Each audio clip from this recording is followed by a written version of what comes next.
yung mga witness doon sa loob, sinabi na tinanggal yung CCTV. Oo, yung hard drive, pinatay. Sino nagtanggal ng hard drive? Yung mga operatives po. You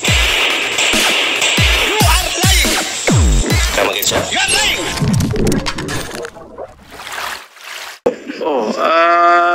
So, Colonel, Marcos, malagay mo kaya totoo sinasabi ni Mr. Kerwin? O hindi? Totoo po sir na walang CCTV po doon sa loob ng jail. Pero yung I'm referring to the CCTV on the adjacent building of DPWH.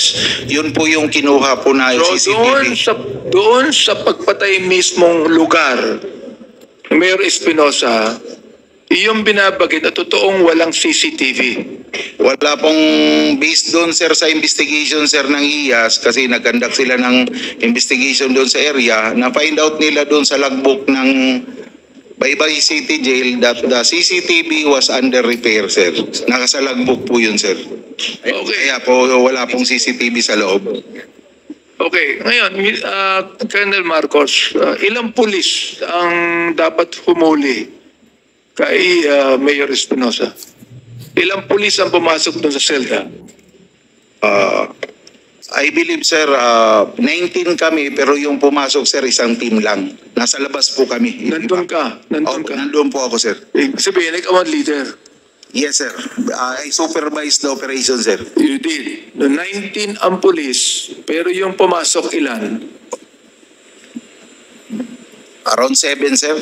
7. Yes sir. Kasi joint namin yung maritime group. Yung maritime group sir na kasama namin na nakipag-join doon sa operation, outside perimeter security lang sila sir. At naka-full battle gear kayong lahat. We were armed with M16 and our service firearms. Ayun. Oo. Full battle gear kayo, 7 kayo, pumasok kayo para arrestuin ng isang tao. Sir. Opo sir, pero hindi ako kasama sa pumasok sir. Ang alam ninyo na merong tinatawag na agreement itong mga jail guards with the late mayor. Totoo ba yan? Yun po ang information sir. Pero hindi nyo inaresto yung jail guards. Bali sir, nung in-implement namin yung search warrant at present po doon sa gate ng Baybay Provincial Jail, ayaw po kami yung papasukin. Ang ginawa ng jail guard, nagkunyari lang sir na bubuksan niya sir yung padlock, pero nung pinasok niya sir yung susi, binali niya. So there was an intent to not let us in. So we used a reasonable equipment, yung bolt cutter, para po putulin po yung kadena ng gate. So we were compelled to restrain them. Kaya po namin sila pina-face the wall, kaya po namin kinuha yung armas nila kasi we don't want anything to happen between us. Kasi baka mamaya anong maisipan sir. You were compelled to restrain them. Yes sir, kasi But you are not supposed to kill Mayor Espinosa because he has constitutional rights that you must observe as police officers. Am I right? based po sa circumstances, si Major Laraga po makakasagot yun sir kasi Teka. siya po siya pumasok. Antun ka eh. You were there. You were leading the team. Yes sir, I was there but What I'm saying is, binayolate ninyo ang constitutional right nung inuhuli ninyo. Whether he be a drug lord or whatever he is, meron siyang constitutional right. Am I right? yes sir, we always do that. And you ought, no, you're not doing it. And you ought to respect that. Iyon mo sabihin sa akin, kahit meron kayong compelling reason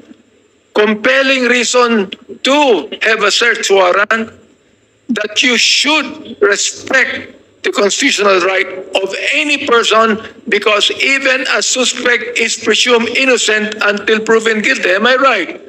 Colonel Marcos. Yes sir, but circumstances. But you did not observe that, Colonel Marcos. It was Major Laraga sir who made the Don't put the blame to somebody else. You were the one leading the team. Do not put the blame on somebody else. Ang Hindi mo sabihin dahilan sa underclass mo si Major Lara? Hindi pinpoint mo that he is to blame for this? My clear instruction, sir, is to arrest Mayor Espinosa and Raul Yap. That was my clear instruction. So that's your clear instruction. Yes, so sir. Nung napatay itong si Mayor Espinosa, anong ginawa mo kay Major Lara? I asked him what happened, sir. Anong ginawa mo sa kanya? Tinanong ko siya, sir, bakit nagkabarilan sa loob? At tinanong mo lang, Ngayon, sabi niya, sir, Hindi mo- kumapan, may baril daw, sir, eh. hindi mo kinuha yung baril niya, hindi mo kinuha yung tsapa niya, o kaya naman, tinanggal mo siya sa posisyon. Hindi mo ginawa yun. Hindi mo ginawa yun. Hindi po, sir. So, my goodness, you're going to blame your underclass, Major Lara, na pumatay doon. Alam mong mali ang ginawa niya. That's why you're pointing him eh. Alam mong mali ang ginawa niya. You should have arrested him. You should have removed him from his opposition. Sapagkat yan dapat ang ginagawa ng pulis. Am I right? Yes, sir, but I believe Major Laraga has to defend himself. Can I ask Atty. Neri, kung halimbawa, Atty. Neri, kung halimbawa, biniblame niya si Major Lara, okay, hindi siya, samantala siya ang lieutenant team, anong dapat ang ginawa ni Colonel Marcos kay Major Lara? Under the rules, Mr. Chair, dapat pinaimbestigahan niya. Kasi the claim of self-defense is not something na iabsuelto ng higher up niya. Meaning to say, ang pwedeng sabihin ni Colonel Marcos, sorry Major sa ilalim ng batas, inamin mong pinatay mo, ang sabi mo nag-self-defense ka, kakasuhan ka namin, ilabas mo na lang sa korte yung depensa mo. But ako, as a colonel, I am not a judge, I am not a prosecutor, I have no power to absolve you.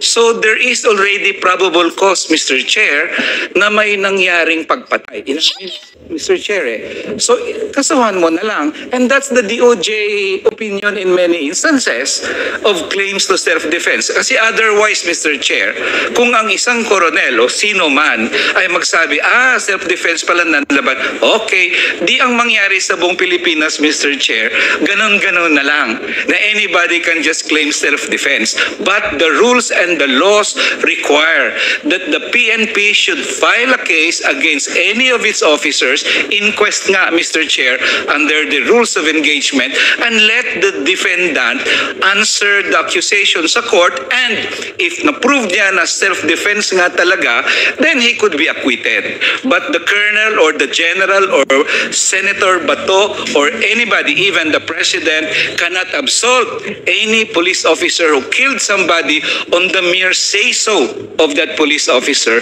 na self-defense ang ginawa niya po.